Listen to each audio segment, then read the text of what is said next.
So yun mga kabarya, may papakita lang naman sa iyo si kabarya. Yan, susumbo sa inyo mga kabarya.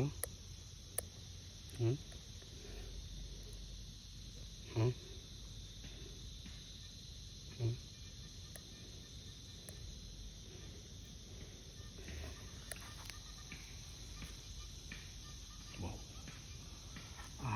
Mercury dime mga kabarya. Isa Mercury dime silver coin. Yan. Wow, very nice mga kabarya. Napakachamba.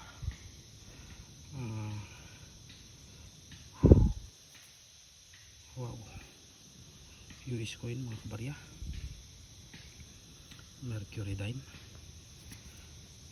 Chamba na naman si kabarya. Yan.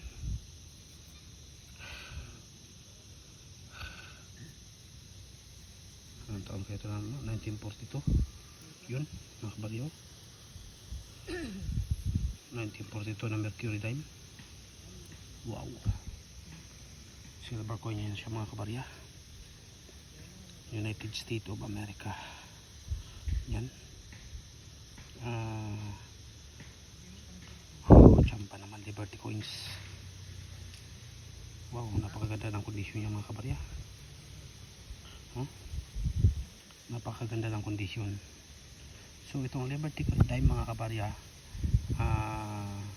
nag-circular din ito nung mga panahon ng World War. Ayan, 1942 mga kabarya. So kaya nakarating ito dito sa atin sa Pilipinas.